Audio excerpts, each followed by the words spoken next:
Assalatu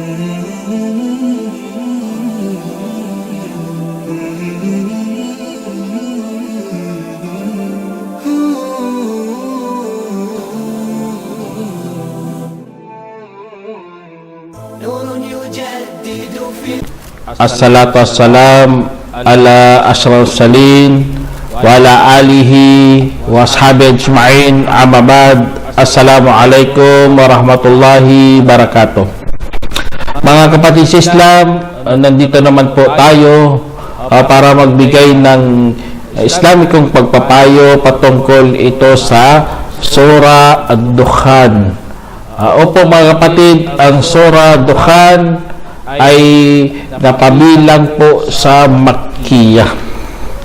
Kaya ang Makkiyah, alam naman natin ang Makkiyah, halos patungkol ito sa araw ng paghukom.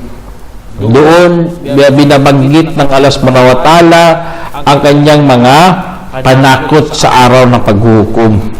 Kaya para maalala ng mga mapagtakwil ano ang kanilang kalagayan sa kanilang pagtatakwil pagdating ng araw ng paghukom. Kaya pinapaulit-ulit ito ng Allah subhanahu wa ta'ala sa surah sa mga Makkiyah.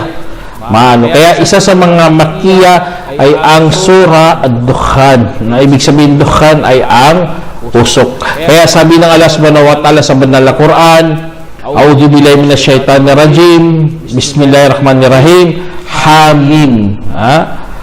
Yun ang pagbungad ng Allah subhanahu wa ta'ala, ang ha at ang mim.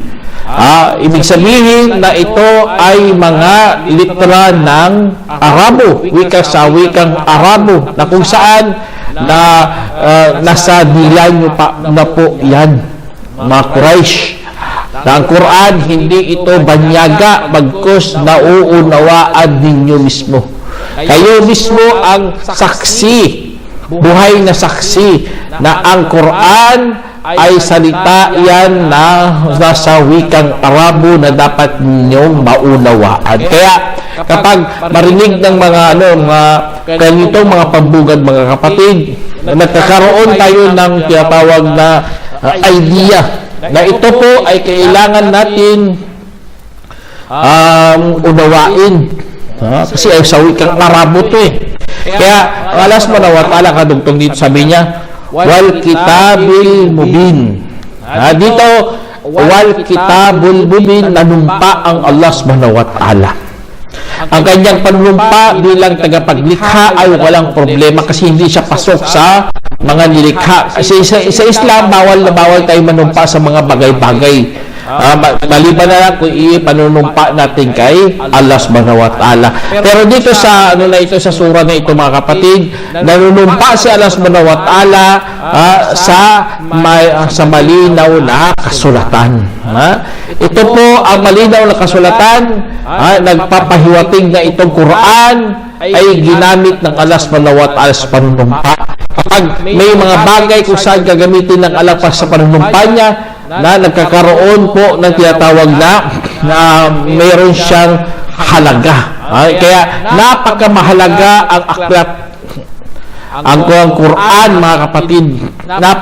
Kasi ang kitab na ito, ibinaba kung sa pabasahin mo sa kasunod dito, inna anzalnahu fi laylatin mubarakah, inna kunna munzirin. Sinabi ng Allah subhanahu wa ta'ala kadugtong dito, at katotohanan ibinaba namin ito sa mabiyayang gabi. Tunay na kami ang mga tagapagbabala. Kaya ang aklat na malinaw mga kapatid, ito isa sa mga karakteristik ng Quran, isa sa mga katangian ng Quran, ang pagiging malinaw niya. Kaya kung magbasa ka ng Quran, Allahu Akbar, napakadaling unawain. Bagkus ang dito, mga pag-unawa natin sa Quran mga kapatid, ay napakalinaw talaga, katulad na lang ang Diyos. Isa, huwag tayo magtambal, mga batas ng Allah, mga prinsipyo, mga paniniwala, lahat napakalinaw lahat. Kung paano ibinaba kay Prophet Muhammad salam, ay hindi katulad sa ibang aklat na kailangan pa nila ng Holy Spirit. Kapag ang Holy Spirit tinuruan ka maging tama, puro palpak eh. Kasi nga lahat ng mga author umaangkin na sila, meron silang banal na espiritu. Pero i-compare mo bawat isa sa kanilang mga kanilang panunulat, doon mo na makita ang mga salungatan. Pero ang Quran, mga kapatid, kitab talaga na napaka-linaw. Linaw ang banal na Quran. Ito ang aklat ng Allah subhanahu wa ta'ala. Kaya ang aklat ng Allah subhanahu wa ta'ala, isa sa mga pamuya ng Allah sa atin, mga kapatid. Tapos ito pa, katugtog mula talaga kay Allah. Itong aklat na ating pinapaniniwalaan galing talaga kay Allah. Inna anzalnahu. Ibig sabihin, ibinaba. Kaya ang aklat, hindi kailangan ng mga tao dito magsulat. Dapat ang Quran, dapat ang aklat ay mula sa Allah. Ibinaba niya. Utusan niya mga anghel na dalhin ang Quran para paabot sa mga mensahero dito sa lupa. Kasi ang Quran ginawa yan para gagawing babala. Ibig sabihin ng babala, ituturo ang tama at ibalita ang lahat ng mga mapapahamak. Kaya ganun ang Allah subhanahu wa ta'ala. Nagbibigay talaga siya ng kaalaman, patnubay, para magabayan ang lahat ng mga tao para hindi sila gagawa ng mga kasamaan. Kaya ang Laylatul Mubarak, mga kapatid, ito ang mabiyayang gabi, ibinaba sa buwan ng Ramadan. Kaya ang Ramadan, tinatawag natin yan gabi ng pagpapala, gabi na o kaya mabiyayang gabi. At doon din ibinaba ang Quran. Kaya naging mabiyaya dahil sa pagbaba ng Quran sa panahon ng Ramadan. Yung iba sabi sa Laylatul Qadar. Kaya yan isa sa mga ng Quran, mga kapatid. Tapos ano pa? Fiha yufraku kullu amrin hakim. Sabi dito, sa loob nito ay ipinaghihiwalay ang lahat ng bagay ng may karunungan. Allahu Akbar. Tingnan nyo, lahat ng mga bagay dyan hiniwalay. Ibig sabihin, ang mga masasama, ang mga mabubuti, nagiging malinaw po. Kasi kung hindi mo naunawaan kung anong ginagawa mo mali at tama, nakakatakot yun kasi meron ng gabay, ibinaba ng Allah, yun ang Quran. Doon ibinaba, doon iniwalay ang tama at mali. Kaya ang mga taong hindi sumusunod sa Quran ay talagang nasa kalituhan. Hanggang akala nila tama ang mga pinanggagawa nila. Akala nila lahat ng mga kinakain na kahit galing sa haram ay walang problema. Galing yan sa diskarte ko. Kahit magnanakaw, kahit kaban ng bahan, kaban ng bayan, sasabihin mo sa diskarte mo dahil sa palino mo, dahil sa posisyon mo, audubillah. Kaya lahat ng dito, mga kapatid, yun, sinulat na yan ng Allah. Lahat yan, inilagay niya doon ng may karunungan. Yun ang pinakamagandang na natin sa Quran na may, mga kapatid. Lahat ng bagay na may karunungan. Talaga, nilagyan ang ibig sabihin karunungan, mga kapatid, na may karunungan. Hindi na babaguhin pa. Hindi na papalitan pa. Kaya ang Quran, hakim. Nilagay talaga na may karunungan, hindi na kailangan. Kaya mga batas, basta batas ng tao, taon-taon, every term, binabago nila. Kasi nga, hindi katulad ng Quran hanggang sa ngayon. Ang Quran ay nanatili batas pa rin ng Allah na hindi nagbabago. Allah. Kaya sabi ng kadugtong dito, sinabi ng Allah, amram min indina wa inna kunna mursilin. Sinabi ng Allah, ito bilang utos. Kaya ang batas ng Allah subhanahu wa ta'ala, ang mga talata na mayroong karunungan, kasi nga utos nga ito. Nagpapatunay ng Allah ay ang maalam na mayroong karunungan. Ito mula kay Allah, kasi patunay yan na mayroong Diyos. Ang kanyang batas, ang kanyang kaalaman, patunay lahat yun na mayroong Diyos, galing sa kanya lahat yan. Inna kunna mursilin, at kami, sabi dito, tunay na kami ang tagapagpadala. Kaya ang Allah subhanahu wa ta'ala ay magpapadala talaga ng kanyang ang mensahe, kanyang gabay. At nagiging totoo yan. Kasi nga sa huling panahon, bumaba si Propeta, bumaba ang Quran at ibinigay kay Propeta Muhammad SAW. Kaya tama talagang Allah subhanahu wa ta'ala, siya po ang tagapagpadala. Kaya kung gagamitin ng Allah subhanahu wa ta'ala, siya ang mga tagapagpadala, kahit gamitin niya yan plural, mga kapatid, walang problema yan sa wikang Arabo. Kasi nga, ang sa wikang Arabo, kapag gumamit ng mga plural, ibig sabihin yan, inaangat niya ang kanyang sarili. Tinataas ng Allah. At siya naman nakarapat dapat sa mga ganitong mga pagpapataas. Kasi nga, siya ang Allah. Siya ang hawak niya lahat ng bagay at marunong siyang gumamit ng wikang Arabo. Allahu Akbar. Kahit sa Pilipino, meron din yan. Kaya, ganun ang mga makata, mga kapatid. Ang mga makata, gumagamit ng mga ganito kasi alam na alam nila kung paano mag-deliver ng magandang pagsasalita. Quran pa kaya? Salita pa kaya ng Allah? Nagagamit siya ng mga kami, tunay na kami, ang mga tagapagbabala, tunay na kami, ang mga tagapagpadala. Wala problema yan kay Allah subhanahu wa ta'ala. Kaya sa ano na yun, sabi dito, rahmatan min indi rabbik innahu huwas sami'ul alim. Sinabi ng Allah, bilang habag mula sa iyong Panginoon. Katotohanan, siya ang tagapakinig na mahal. Kaya dyan sa word na dito mga kapatid, lahat ng mababasa mo sa Quran, kahit mga alipin tayo, kahit inuutos-utusan tayo ng Allah subhanahu wa ta'ala, ano pala yan? Bilang habag pala yan, kapatid. Allah, kung tingin nyo, ganun ang Allah subhanahu wa ta'ala. Gusto niya pala tayo maturuan ng tama. Parang mga magulang, di ba? Kapag nakikita niya lumilihis na ng landas sa kanyang anak, papaluin niya yun, didisiplinahin niya yun, pagsasabihan niya yun, pagpapayuhan niya yun. Hindi sila magsawa sa pagpapayo, mga kapatid. Ganun ang mga magulang. Ang Allah pa kaya, sobra pa sa magulang. Siya ang pinakamahabag yun.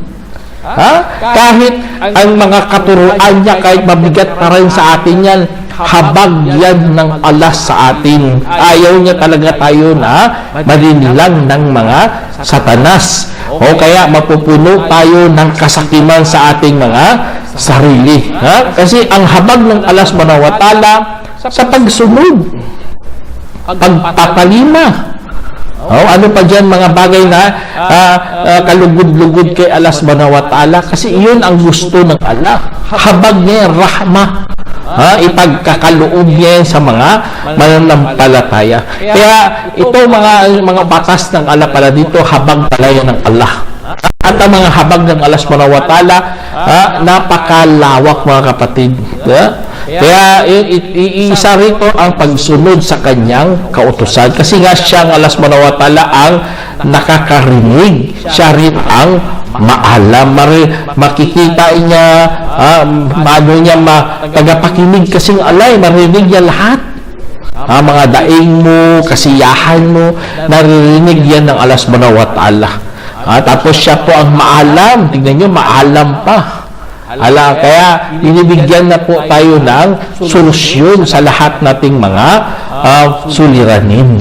Kaya sabi ng Allah subhanahu wa ta'ala dito, Rabbis samawati wal ard wa ma bainahuma in kuntum mukinin. Sabi ng Allah subhanahu wa ta'ala, Panginoon ng mga langit at lupa at anumang nasa pagitan ng mga ito, kung naging kayo ang mga nakakatiyak. Kaya dyan sa sinabi ng Allah subhanahu wa ta'ala, nagpapakita ulit ang Allah subhanahu wa ta'ala.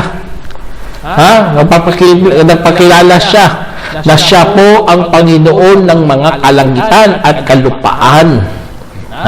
Ibig sabihin ng Panginoon, siya ang tagaplano, siyang tagapangalaga, siya ang tagapangasiwa. Yun ang Panginoon. Yun yung trabaho ng Panginoon Rab, kung sa Arabic pa.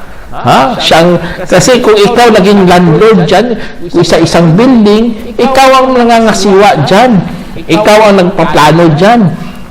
Sa certain na place na yan. Pero ang Allah, hindi lang certain place, bagkus kalangitan at kalupaan. Allahu Akbar. Ganun ang kanyang kapangyarihan. Ganun ang kanyang saklaw. Kalangitan. Ginamit pa nga dito, samawat. Ibig sabihin, plural pa. Alam naman natin, ang kalangitan, mga kapatid, ay 7 kalangitan. Lahat yan pagmamayari ng Allah subhanahu wa ta'ala. At ang anong mga namamasdan mo sa kalangitan, akala mo yan na yun ang first heaven. Hindi pa po yun ang first heaven, bagkos yun lang ang langit sa dunya, sa mundo. Allahu Akbar. Kaya napakalawak ng saklaw ng Allah subhanahu wa ta'ala. Siya lahat yan nangangasiwa sa lahat ng mga bagay na yan. Tingnan niyo pangangasiwa ng Allah. Kung walang Panginoon ay talagang mawawasak lang ang kalangit at ang lupa. Lupa pa lang nga napaka-perfect na. May mga water cycle, may mga ang hangin, may gravity, ano pa dyan mga pangasiwa ng Allah.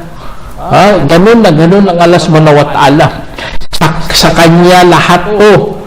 Tapos sabi dito, wa ma bainahuma, at sa nasa pagitan ng mga ito. Nasa pagitan, mga kapatid. Kanya rin yan. Tapos in kuntum mukinin, kung kayo naging kung kayo, sabi dito, kung naging kayo ang mga nakakatiyak. Kaya kung ikaw nag-aalinlangan ka pa, sasabihin mo talaga, ay, walang Diyos, subhanallah. Sasabihin mo, akin yan, Mother Nature yan, subhanallah. Kaya kasi nga, hindi sila nakakatiyak. Totoo lang, hindi yan sila nakakatiyak kahit pagtulog nila. Kukonsensyahin yan sila sa kanilang mga pinagsasabi, kanilang mga pinag-iisip, o ano pa yung mga ginagawa nila. Kasi nga, bakit mo ibibigay ang hindi naman para sa Kanya? Alam naman natin, mayroong tagapaglikha. Ang tagapaglikha na yun po ang magkukontrol yan, sumasaklaw ng lahat ng bagay. Tapos, ituturo mo ang Mother Nature. Meron nga nakita sa bundok Sierra, nag-drawing sila, parang babae, bundok na parang babae, subhanallah. Nakakatakot kaya yun, tapos doon ka humihi ng protection. Mayroon namang tagagawa ng bundok, yun si Allah subhanahu wa ta'ala. Kaya ang mga nakakatiyak lang po, ang mga mukin, ang nakakatiyak lang, ang binabalik talaga lahat ng mga nilikha sa mandalalang. Yun si Allah subhanahu wa ta'ala.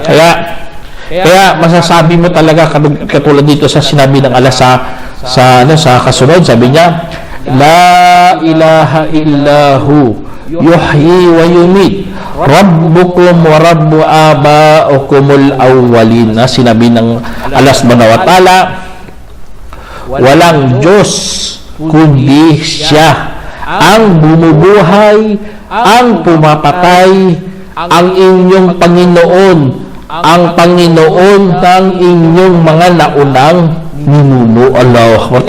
Ganun na ganun pa rin ang Allah. Ang Allah, mga kapatid, Siya pa rin yun. Hindi nagbabago. Ang Panginoon ng mga nauna, siya pa rin yun. Ang inyong Panginoon, siya pa rin yun. Hindi siya nagbabago, mga kapatid. Kaya ang iyong paniniwala, sulpot lang, bago mo lang natutunan, bago lang naunawaan, subhanallah, kalukuhan yan. Dapat ang mga ganito, dapat mga nauna pa, kasi nga, ang mga propeta pinapadala para magturo para sambahin lamang ang nag-iisang Panginoon. Kaya la ilaha, ibig sabihin la ilaha ay walang Diyos. Kaya ang Diyos, mga kapatid, alam naman natin anong kahulugan ng Diyos. Ang Diyos ang sinasamba. Kaya kung tatanungin ka sinong Diyos mo, yun ang kahulugan, yun ay sino po ang iyong sinasamba. Kaya sinabi dito walang Diyos, ibig sabihin walang dapat sasambahin. Wala kang dapat sasambahin. Kasi nga walang Diyos illa huwa, maliba kundi siya. Ayun lang. Yun ang tamang pangangahulugan doon. Lahat itatakwil mo at matutunayan mo sa bandang huli na siya lamang ang Panginoon. Yun si Allah subhanahu wa ta'ala. Kaya kung tamang pagbigkas, la ilaha illallah, walang Diyos kundi si Allah. Kaya napakalinaw yan, mga kapatid. Yun lang po ang ating sasambahin kasi walang Diyos maliban sa Kanya. Ibig sabihin, siya lang ang karapat-dapat ng ating pagsamba. Kaya ang mga explanation pa yan, walang Diyos na dapat sasambahin maliban sa Allah. Mga dugtong na lang yan na karapat-dapat sambahin. Kasi yun ang pag-i-explain nyo. Pero kung word by word lang, walang Diyos kundi si Allah. Kaya ang isa sa mga katangian ng Allah subhanahu wa ta'ala, siya po ang bumubuhay. At siya rin ang pumapatay. Kaya lahat talaga hindi makakatakas sa takda ng Allah subhanahu wa ta'ala. Kaya lahat bubuhay ng Allah at siya rin ang papatay sa kanila, sa atin, kung saan. Kasi nga siya ang Panginoon. Kung kinukontrol niya, hindi naman pwede lahat mabubuhay tapos hindi mamamatay. Ano mangyari sa mundo? Maubos yung resources natin kung lahat nabubuhay mula pa sa mga nauna hanggang sa ngayon. Ang bahay sino napupuno na, ang kalupad punong-puno na to ang ating planeta. Kung pinabayaan lang tayo ng Diyos ng mabuhay, napupuno po ang ating planeta. Kasi sa dami ng tao, maubos ang mga malinis na pagkain, malinis na mga tubig, ano pa dyan. Kaya yun ang ng Allah subhanahu wa ta'ala. Alam niya, at siya ang nagmamay-ari sa atin, mga kapatid. Kaya ang Panginoon ninyo at Panginoon ng inyong mga ninuno ay si Allah pa rin. Kaya sabi dito, bal hum fi shakkim yal'abun.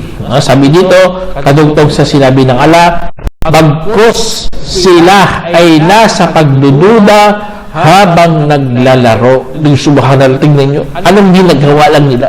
Bakit sila nagdududa? Kasi na naglalaro lang sila. Kapag dumating ang mga propeta, pinagkukutsaan nila.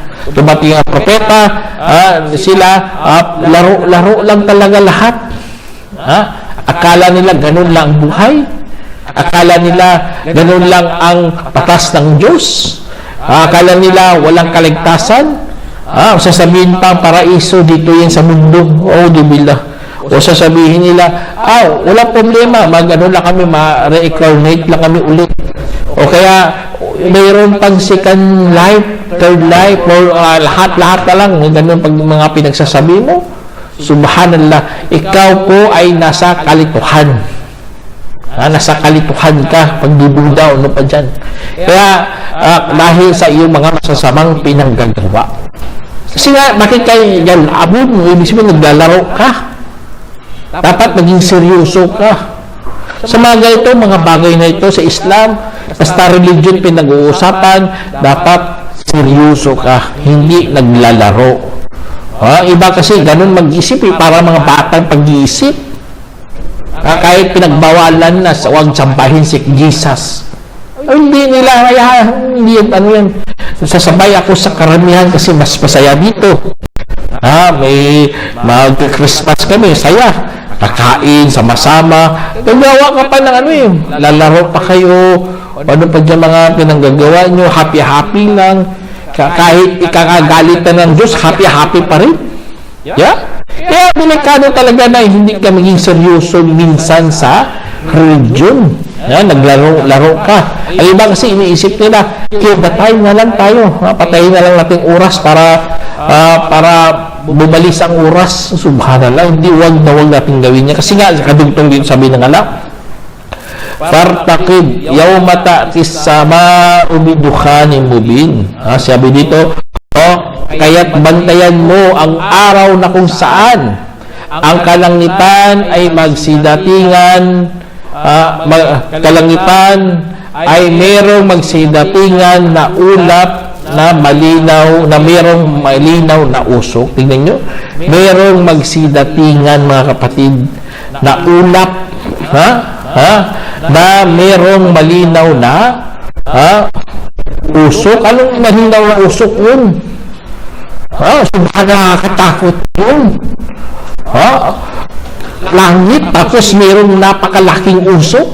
Rakit minsan nga, naglumilipad, di ba? May mga usok din, nakakatakot din.